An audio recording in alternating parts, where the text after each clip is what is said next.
Selamat datang para narasumber yang saya hormati. Assalamualaikum warahmatullahi wabarakatuh. Salam sejahtera. Terima kasih sudah berkenan menghadiri FGD yang diadakan oleh Kontan dengan tajuk mengantisipasi lonjakan libur Natal dan Tahun Baru. Perkenalkan, saya Desmond Saragi, mewakili Kontan yang akan menjadi moderator pada FGD kali ini. Setelah cukup lama mengalami pelonggaran PPKM, guna membatasi mobilitas masyarakat saat libur Natal dan Tahun Baru, pemerintah bakal menerapkan pemberlakuan pembatasan kegiatan masyarakat atau PPKM level 3 di seluruh Indonesia pada 24 Desember 2021 hingga 2 Januari 2022. Meskipun tren kasus COVID-19 di tanah air secara umum telah menurun, pemerintah membaca indikasi terjadi peningkatan kasus di Jawa dan Bali. Sinyal kenaikan ini berpotensi berubah menjadi ledakan kasus atau ancaman gelombang berikutnya jika liburan Natal dan Tahun Baru tidak diantisipasi dengan baik. Lalu sejauh manakah kesiapan protokol menjelang libur Natal dan Tahun Baru? Untuk menjawab hal tersebut telah bergabung bersama kami dua orang narasumber melalui sambungan Zoom meeting. Yang pertama ada Bapak Muhammad Hardi selaku Lurah Malakajaya. Halo, Mas Hardi. Iya, Mas Desmond. Gimana nih Mas Hardi nih Iya. sebagai lurah, apakah COVID nih kalau dilihat dari daerahnya Mas Hardi mungkin ya, kita Iya. lebih pahamnya mungkin ke daerah situ ya. Gimana sih sekarang kondisinya, apakah udah benar-benar menurun banget atau gimana nih Mas? Untuk kondisi kasus Hmm, COVID-19 di Kelurahan Malakajaya khususnya hmm, memang pertanggal 30 November memang ada tiga kasus. Tiga hmm, kasus, sebelumnya itu 1 dan 0 lah. hmm, Nol nol hmm. nol nol satu langsung 3 pertanggal 30 November kemarin. Oke, jadi ada kenaikan sedikit ya, tapi Ada jumlahnya kenaikan juga masih sedikit, sedikit betul. ya. Oke. Yang kedua ada Bapak Ahmad Hafil selaku dari karyawan BUMN. Halo Pak, saya manggilnya apa nih? Mas Hafil kali ya? Ya, Mas Hafil gimana? Siap, alhamdulillah sehat Mas. Ini berarti lagi di mana nih Mas? Di kantor ya? Berarti ya Ini kondisi ya. kebetulan lagi WFO juga sekalian. Sudah tidak ada lagi WFH nih ya nampaknya. Kalau Mas Hafil sendiri gimana di lingkungan lingkungan rumahnya kah atau lingkungan kantornya, kasus COVID ini gimana? Apakah memang sudah menurun banget atau gimana? Kalau di lingkungan kompleks dan juga informasi dari kelurahan Hmm. itu semua wilayah di kelurahan saya sih udah hijau ya. Hmm. Jadi belum ada ada apa terutama di khususnya di kompleks saya itu sama sekali belum ada Hmm. yang positif atau apapun. Jadi udah aman sih. Kalau kalau di kantor gimana? Kan sekarang udah mulai WFO terus nih. Apakah ada peningkatan kasusnya apa sebenarnya udah mulai stabil aja nih? Stabil. Kalau di kantor Oke. stabil banget, tapi prokesnya tetap. Jadi kita tiap mau masuk itu harus bawa antigen. Oh, oke oke oke. Ya. Mungkin kita langsung aja masuk ke pertanyaan pertama. Jadi tadi di awal mungkin saya udah singgung soal bahwa nanti di tanggal 24 Desember ini rencananya bakal ada peningkatan status PPKM nih menjadi PPKM level 3 di seluruh wilayah di Indonesia. Ini tuh diberlakukan untuk mengantisipasi lonjakan kasus yang mungkin bisa terjadi pada saat liburan Natal dan Tahun Baru. Nah, sebenarnya kalau mungkin saya pengen ke Mas Hafil dulu kali ya selaku masyarakat umum. Sebenarnya udah tahu belum sih soal isu-isu akan ditingkatkannya PPKM level 3 ini? Kalau saya pribadi sih udah tahu dan juga Hmm. dan saya tanya-tanya ke teman-teman, relasi-relasi juga mereka sudah tahu karena emang sudah diumumkan ya sama pemerintah dan juga disebarkan sama media gitu kan. Hmm. Nah, cuman tapi untuk penyebaran informasi ini saya masih berharap sih pemerintah bisa melakukan hal lebih. Misalnya pemerintah bisa menggunakan media-media sosial gitu loh untuk lebih Hmm. mensosialisasikan peraturan ini sehingga pas ketika uh, sudah diterapkan masyarakat Hmm. udah nggak kaget tuh gitu kan, wah Oke. dia mau ke bandara syarat-syaratnya nggak Iya, kurang, iya. ngamuk-ngamuk kan di media. Seperti itu Hmm. sih. Tapi kalau sampai saat ini untuk pribadi Mas Hafil berarti informasinya tersampaikan dengan cukup baik ya sampai ke Mas Hafil ya dari mulai tanggalnya sampai dari kapan sampai kapan gitu udah sudah sampai ya. sudah sudah Oke. karena juga banyak di media diinformasikan. Oke. Nah, saya pengen ke Mas Hari nih selaku dari mungkin bagian dari Satgas juga kali ya untuk Iya. penanganan COVID-19. Sebenarnya sosialisasi yang dilakukan oleh pemerintah terkait dengan PPKM level 3 ini gimana sih Mas dan apa apa aja sih sebenarnya perbedaannya dibandingkan dengan PPKM level 3 yang terdahulu yang pernah kita alami ya? Iya. Terima kasih Mas Desmond. Mungkin untuk sosialisasi ini kan memang tadi sudah disampaikan oleh Mas Hafil, sudah Hmm. dilakukan oleh pemerintah melalui media-media sosial, Hmm. melalui media massa mungkin dan media elektronik, berita Hmm. dan lain sebagainya. Nah, memang yang baru keluar pada saat ini kan hanya baru Inmendagri nomor 62 ya tahun 2021. Nah, memang dari beberapa turunan, memang dari ada provinsi, ada kabupaten. Nah, memang biasanya setelah dikeluarkan Inmendagri tersebut, baik itu level 2 dan Inmendagri lainnya yang menentukan PPKM pada setiap kabupaten, kota, dan provinsi, ditindaklanjuti dengan kalau di kami di Provinsi DKI Jakarta ada namanya Kepgub, keputusan gubernur tentang PPKM level 3 Nataru misalnya. Nah, memang saat ini Kepgub tersebut belum dikeluarkan oleh Pak Gubernur, masih dalam pembahasan dan juga mungkin penulisan dari tingkat provinsi. Namun pemerintah dan juga Satgas, kami selaku Satgas COVID tingkat kelurahan melakukan sosialisasi yaitu berupa sosialisasi Inmendagri 62 tersebut, baik itu melalui Satgas RT, RW, dan juga para kader kesehatan yang ada di tingkat kelurahan, melalui WhatsApp group, melalui media sosial, dan lain sebagainya. Jadi untuk sementara kami lakukan yaitu sosialisasi mengenai Inmendagri tersebut, sambil menunggu keputusan gubernur terkait dengan PPKM level 3 pada saat Nataru nanti, Mas Desmond. Oke, jadi sampai saat ini belum ada bukan kepastian sih, tapi maksudnya tindakan-tindakan yang akan dilakukan sama PPKM level 3 ini belum ada ya, karena dari instruksi gubernurnya juga belum ada ya. Betul, belum ada. Tapi kalau untuk informasi soal tadi Inmendagri nomor 62 ini berarti sudah disosialisasikan kepada masyarakat ya? Iya, sudah kami sosialisasikan. Dilakukan dengan cara grup WA dan kekeluargaan lah ya, cara-cara betul, benar-benar dari WhatsApp grup RT RW mungkin dan ditindaklanjuti ke warga-warganya. Berarti harusnya sudah hampir semua masyarakat sudah mengetahui ya informasi soal Inmendagri ini ya, berarti ya? Iya, betul. Oke. Nah, salah satu hal yang disoroti juga dari pemberlakuan PPKM level 3 ini kan bahwa nanti ketika keluar dan masuk itu kan akan ada SKM ya, jadi harus membawa surat keluar masuk. Nah, yang menjadi syarat perjalanan yang dikeluarkan oleh RT setempat. Nah, sebenarnya sistemasinya nanti gimana sih tentang SKM ini, Mas Hardi? Memang seperti yang saya sampaikan terkait dengan SKM memang belum ada peraturan yang memberlakukan tersebut. Kan ini berdasarkan informasi dari kalau nggak salah dari kepolisian ya, yang menyatakan bahwa nanti akan ada SKM. Namun di tingkat provinsi DKI Jakarta memang belum ada kebijakan terkait SKM.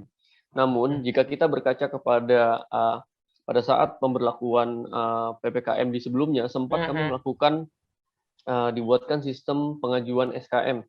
Namun bukan melalui RT dan RW.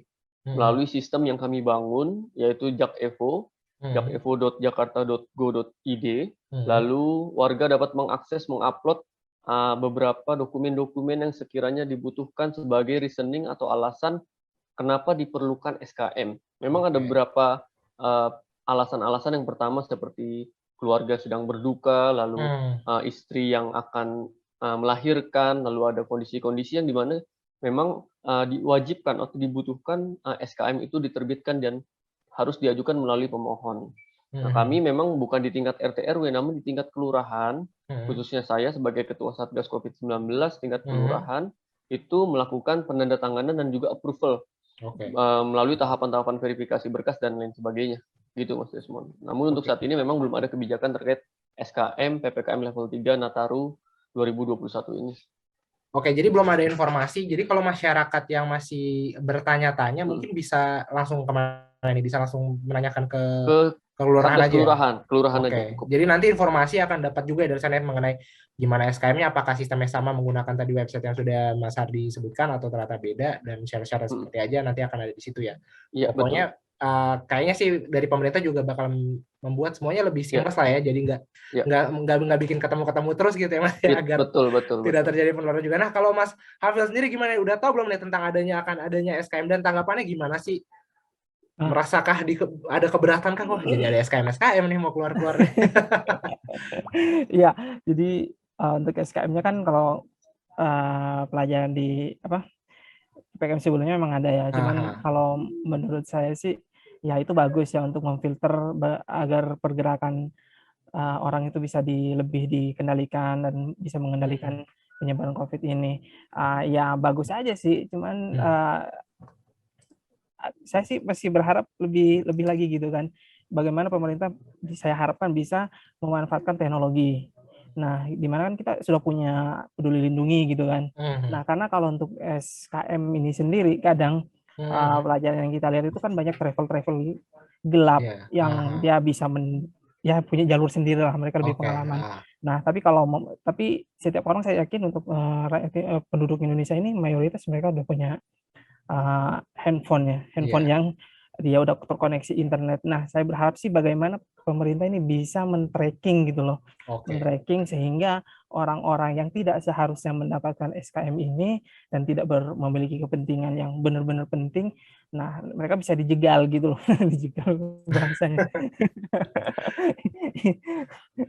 Jadi dari Mas Ardi juga pengennya sebenarnya ada, kan kita udah ada Peduli Lindungi juga, kalau bisa terintegrated kali ya dari SKM ya, jadi nggak usah ribet-ribet lagi bikin surat lagi, toh bisa ya mungkin diakalin gitu kan sama oknum-oknum tertentu. Nah, kalau ngomongin soal tadi Mendagri nomor 62 tadi kan juga udah disinggung sama Mas Hardi ya soal Mendagri nomor 2. Nah, salah satu aturan yang tertuang di dalam instruksi menteri tersebut adalah melakukan pemberlakuan PPKM level 3 pada acara pernikahan dan acara sejenisnya, meniadakan kegiatan seni budaya dan olahraga, dan melakukan rekayasa dan antisipasi aktivitas pedagangan kaki lima di pusat keramaian agar tetap dapat menjaga jarak antar pedagang dan pembeli. Nah, saya pengen nanya dulu mungkin ke Mas Hafil dulu nih sebagai masyarakat umum nih, kan sekarang kita kan ngerasanya kan udah bebas nih, bukan bebas sih, maksudnya sudah merasa lebih longgar lah, sekarang kita udah bisa jajan di pinggir jalan dan segala macam, kita udah bisa kemana-mana dengan Peduli Lindungi. Nah, sekarang kan kesannya kita seperti dibatasi lagi nih. Gimana sih sebagai masyarakat yang merasa kayak, wah kita di rem gas nih ya soal COVID ini, gimana nih? Ya kalau saya merasa tertekan ya. Tentunya gini, jadi sebenarnya harapannya dengan pelonggaran PPKM yang sekarang kita jalani dan juga COVID yang melandai seperti itu kan, ekonomi udah mulai tumbuh, keluarga saya udah bisa main ke mall. Nah, ada PPKM level 3 ini jadinya ya kasihan juga gitu loh, kasihan sama mereka yang pedagang-pedagang yang udah mulai mendapatkan pendapatannya nih, udah mulai new normal lagi, nggak taunya di PPKM-in lagi gitu. Padahal kan padahal belum tentu, maksudnya dengan kondisi seperti ini saya yakin kesadaran masyarakat juga udah mulai bagus dan vaksin juga udah mulai gencar kan. Seharusnya menurut saya tidak perlu sih PPKM level 3 ini. Yang diperlukan adalah bagaimana kita bisa menjaga seperti kita masuk mall gitu kan. Nah, di mana barcode untuk nge-scan Peduli Lindungi cuma satu dan akhirnya numpuk di situ ya kan. Nah, bagaimana pemerintah bisa mengintegrasikan Peduli Lindungi ini sehingga bisa easy to use gitu loh. Betul. Seperti itu, bukan malah ya sepertinya ya kayak nggak ada pilihan lain gitu loh. Jadi ya udah PPKM aja gitu kan. Kayak iya benar sih, saya ngerti sih maksudnya Mas Hafil. Saya pengen seperti tidak ada usaha lah gitu kan. Iya, kalau dari Mas Hari mungkin selaku Satgas juga kan ini kan salah satu yang jadi permasalahan kan dari peraturan-peraturan ini selalu kan pengawasannya nih, ya kan. Kalau kita berkaca dari yang sebelumnya gimana sih Mas pengawasannya nih ketika menjalankan PPKM, apalagi ada pembatasan acara kawinan lah dan segala macam, pedagang. Mungkin pedagang yang paling susah ya, kalau acara-acara mungkin lebih mudah. Gimana sih Mas, mungkin bisa di-sharing sedikit? Untuk pengawasan kan memang ada bukan hanya dari pemerintah daerah, namun juga dari TNI, Polri juga melakukan pembantuan pada posko-posko. Yang pertama pengawasannya terkait dengan tadi kegiatan-kegiatan pernikahan. Kalau kita tadi saya sampaikan pergub Kepgubnya belum ada terkait dengan PPKM level 3 khusus di Nataru ini. Namun kalau kita melihat di Kepgub yang terakhir yaitu tentang level 3, memang untuk pernikahan ini sementara dibatasi 20 orang maksimal berdasarkan kalau kita melihat dari Kepgub yang sebelumnya. Lalu juga untuk kegiatan misalnya seni dan budaya ini juga ditutup sementara. Dan juga kegiatan-kegiatan PKL. PKL biasanya kami melakukan pembatasan-pembatasan terkait dengan jam-jam yang dimana jam-jam biasanya misalnya pasar dibuka sampai dengan pukul sekian, ada pembatasan-batasan. Namun kembali seperti tadi, Kepgub belum diterbitkan, namun kita harus tetap siap-siap karena memang sudah dilakukan promosi dan juga informasi sebelum Kepgub di Provinsi DKI Jakarta ini diterbitkan gitu.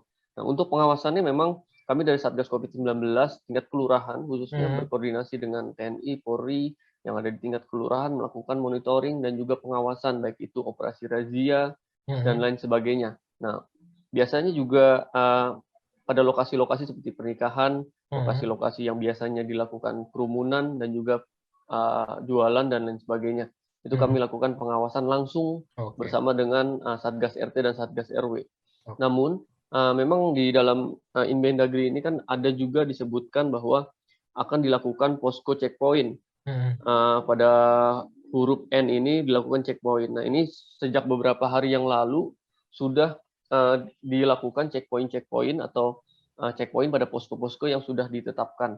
Misalnya di kelurahan kami di Kecamatan Duren Sawit itu sudah ada beberapa titik checkpoint, misalnya di checkpoint Lampiri Kalimalang. Itu sudah ada beberapa petugas yang sudah bersiap atau melakukan piket pada saat titik-titik pada lokasi-lokasi titik tersebut, Mas Desmond. Gitu. Jadi intinya kami melakukan pengawasan langsung ketika PPKM ini berlaku nantinya. Oke. Jadi meskipun belum ada pergubnya juga atau instruksi dari gubernurnya juga, tapi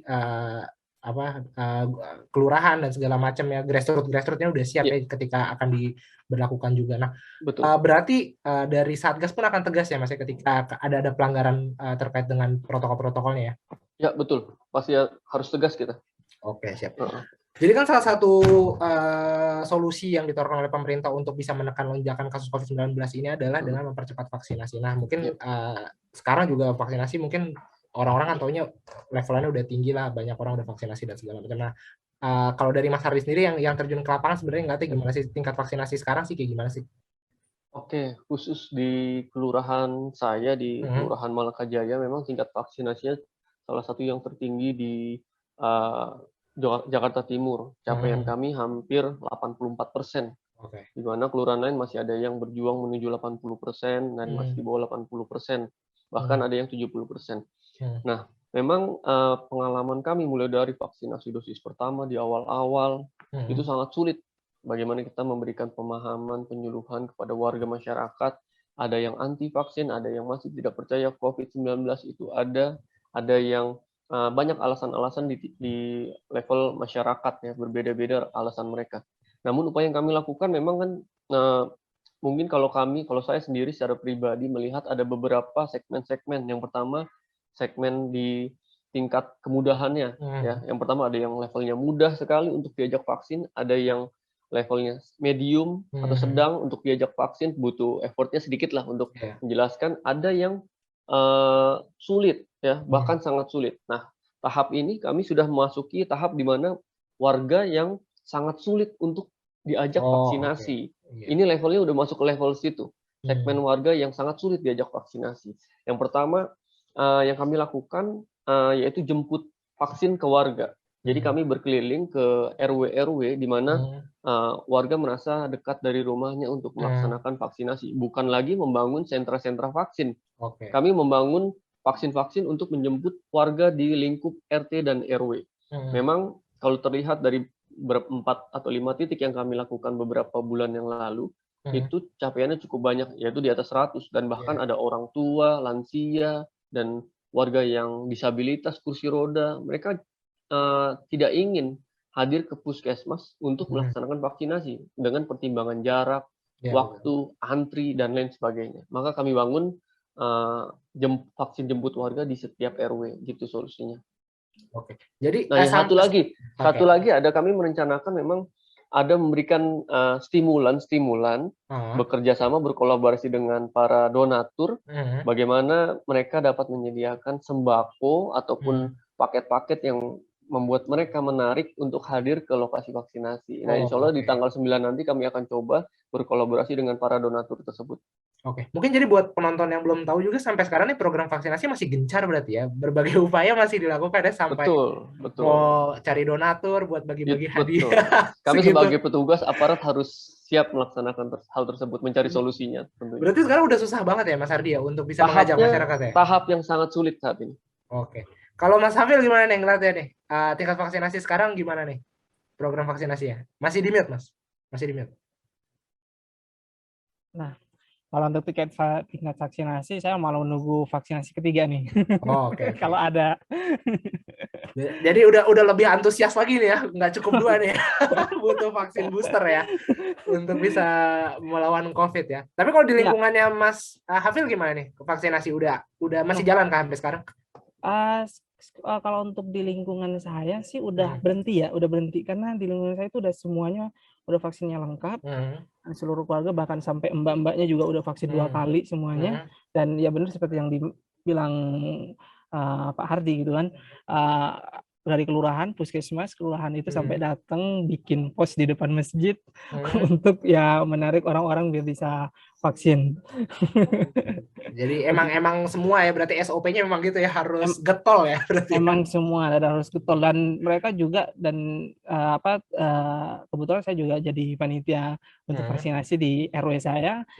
Kita juga bahkan nganterin ya, namanya juga formulir yang mesti diisi tuh, nganterin ke rumah-rumah untuk bisa mereka, paling nggak mereka tinggal ibaratnya kalau di penumpang pesawat itu mereka yang first class lah gitu kan, tinggal datang mereka cuma duduk, bikin enak lah. Tujuannya ya biar orang-orang ini bisa mau vaksin gitu kan. Dan alhamdulillah itu terakhir kalau nggak salah Oktober bulan lalu itu di lingkungan saya itu udah lengkap semuanya, udah vaksin. Tapi melihat kondisi sekarang, apalagi kita ngaca sama Eropa gitu ya, yang mereka udah katanya herd immunity-nya udah lengkap, itu kan udah mencapai lah, tapi akhirnya mereka lockdown juga. Maka kita harus sadar bahwa ya emang kita emang udah vaksin gitu kan, tapi tetap prokesnya harus benar-benar ketat lagi seperti itu. Betul. Perlu ada kesadaran juga ya, nggak cukup aja kesadaran.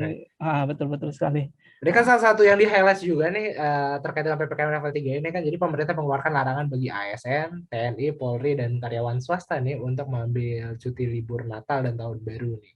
Larangan ini dikeluarkan pemerintah sebagai antisipasi terjadi lonjakan kasus COVID-19 selama libur Natal. Nah, mungkin saya pengen nanya ke Mas Hafil dulu nih, selaku karyawan. Berarti dari kantor memang sudah tidak boleh nih untuk pergi-pergi nih, ambil cuti nih. Ini cuti saya kalau di total ya dari tahun lalu mungkin bisa buat liburan sebulan ini. Iya memang nggak bisa kemana-mana juga karena ya Mas. Nggak bisa kemana-mana juga, dan kadang kita juga nggak bisa ngebedain ini cuti apa ini kerja gitu. Iya benar. Karena jam kerja juga sekarang udah nggak jelas ya kalau selama WFH gini ya. Kita juga tiap hari weekend juga kadang udah kerja gitu kan, tapi dan ini juga sebuah hal yang bagus menurut saya, cuti lah gitu kan, biar kasihan gitu loh kalau mamanya seperti yang di awal tadi kan epicenternya mungkin Jakarta dan Bali atau di mana gitu. Maaf ya kalau saya ada salah nyebutin daerah. Nah, kita kan takutnya membawa ini virus ke keluarga kita yang terdekat, yang bukannya malah mau silaturahmi tapi kita malah bawa bencana gitu kan. Betul. Nah, dan saya mendukung untuk yang cuti ini, tapi mudah-mudahan sih mal-mal itu nggak ditutup gitu kan. Jadi paling nggak walaupun dengan PPKM level 3, tempat wisata juga masih kita bisa nikmatin. Karena saya pikir selama social distancing-nya bagus, maksudnya ditata teratur gitu kan, insya Allah kalau menurut saya nggak perlu PPKM level 3, dan ya kita akan jalan seperti sekarang gitu kan. Betul. Tempat wisata udah mulai dibuka, mal udah dibuka, perekonomian udah mulai berjalan, dan ini ya yang kita harapkan selama pandemi ini kan. Nah, tiba-tiba kita mau PPKM level 3 lagi. Iya, karena kan hiburan juga penting ya Mas, membangun imun ya, biar lebih kuat ya. Biar kita tetap waras gitu.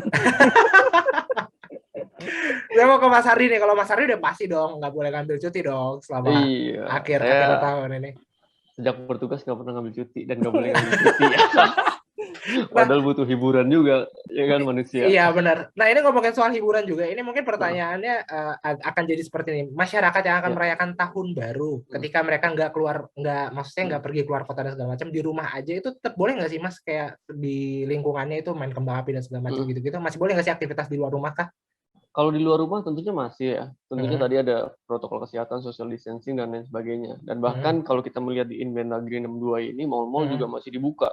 Mal yang semula pukul 10 sampai 21 menjadi 9 sampai 22. Malah diperpanjang jam waktunya. Artinya ada spread atau pendistribusian pengunjung mal yang tidak hanya terpaku pada jam-jam tersebut. Nah, kalau kita lihat di sini bahkan dibuka mall tersebut, bioskop pun bahkan dibuka dengan kapasitas terbatas. Artinya dengan tadi mengambil cuti libur Natal tahun baru kan memang ini kan berkaca dari libur atau cuti hari raya Idul Fitri ya yang kemarin ya. Setelah hari raya Idul Fitri, liburnya ya bukan hari raya, tapi liburnya. Liburnya setelah hari raya Idul Fitri itu lonjakannya sangat tinggi, drastis. Saya bahkan nggak bisa tidur, Mas, diteleponin mulu sama warga. Tingkat kematian sangat signifikan. Kita nggak punya SDM yang cukup. Antara SDM dengan tingkat kasus dan tingkat kematian sangat jauh sekali gitu perbandingannya atau rasionya. Nah, mungkin pemerintah berkaca dari hal tersebut. Memang dari kalau tingkat atau self awareness-nya dari warga itu sendiri sangat tinggi, pemerintah bisa membuka seperti tidak menjadikan PPKM level 3 ini. Namun ketika kita berkaca tingkat kesadaran warganya juga masih masih rendah, maka perlu diberlakukan law enforcement ataupun penegakan sesuai dengan PPKM level 5. Namun tadi saya rasa wisata-wisata dan lain sebagainya tetap buka tentunya dengan batasan-batasan dan juga kapasitas-kapasitas yang nanti akan ditentukan. Betul. Gitu, Mas. Iya, jadi juga masyarakat masih sadar bahwa peraturan ini diciptakan untuk memproteksi masyarakat itu sendiri ya dari penyebaran virus COVID-19 ya. Oke. Ya. Tadi udah semua pertanyaan saya bacain. Mungkin saya ingin menutup FGD hari ini dengan closing statement. Mungkin dari Mas Hafil dulu, gimana nih menanggapi dari problematika yang telah kita bahas hari ini terkait dengan PPKM level 3-nya tadi, mengantisipasi lonjakan libur Natal dan Tahun Baru. Iya, saya pikir pemerintah mengeluarkan aturan itu baik ya. Tidak ada yang unsur politis atau apapun. Semuanya demi menjaga kesehatan kita terhindar dari COVID-19 ini. Nah, oleh karena itu pemerintah juga harus bertanggung jawab juga nih, gitu kan. Nah, harus tegas juga, jangan tebang pilih gitu kan. Betul. Nah, dan saya berharap juga masyarakat bisa lebih sadar paling tidak kalau mereka nggak mikirin orang lain, mereka mikirin diri sendiri lah gitu kan. Karena istri saya juga pernah kena COVID dan itu nggak enak sekali gitu kan. Nah, jadi saya berharap tetap prokesnya diperketat dan mudah-mudahan aturan ini bisa terbaik untuk semuanya, ekonomi juga terus berjalan dan tidak berhenti gara-gara PPKM level 3 ini. Betul. Oke. Kalau Mas Hardi gimana closing statement-nya? Mungkin hampir sama. Yang pertama, kebijakan atau aturan ini dibuat bukan hanya untuk golongan tertentu, suku, agama, ras tertentu ya, namun untuk seluruh warga negara Indonesia, bahkan untuk seluruh warga di dunia ya, karena memang sudah dibuka pintu-pintu atau pintu-pintu menuju negara-negara ke negara lain, menuju negara kita. Dan juga ini juga berdasarkan pengalaman tadi saya sampaikan libur Hari Raya Idul Fitri itu sangat, kalau dibilang sangat kejam lah buat kami gitu ya. Mengurusi warga memang tugas kami, tapi memang ada batasan-batasan kami terkait dengan rasio tingkat kasus dan juga jumlah SDM-nya. Nah, mudah-mudahan dengan pembatasan ini diberlakukan untuk semuanya, seluruh warga masyarakat dapat mematuhi peraturan ini, yaitu 2 minggu untuk lebih baik ya. 2 minggu peraturan PPKM level 3 untuk lebih baik ke depannya gitu loh. Dan juga mencegah hal-hal yang tidak sama-sama kita inginkan. Tingkat kematian rendah, tingkat kasus juga rendah, cukup terkendali seperti dengan saat ini. Dan juga mudah-mudahan dengan hasil PPKM level 3 ini, ekonomi tadi mudah-mudahan dapat bangkit kembali, dapat tingkat daya beli masyarakat juga menjadi perlahan-lahan mulai meningkat, dan juga tingkat kesehatan masyarakat juga lebih derajat kesehatannya juga lebih tinggi gitu, Mas. Betul, oke. Terima kasih Mas Hafil, terima kasih Mas Hardi. Intinya kita semua yang menerima lah ya akan ada PPKM level 3. Yang penting jangan terjadi lonjakan gelombang ketiga, itu yang pentingnya. Saya Desmond Saragi pamit, sampai jumpa di video berikutnya. Dadah.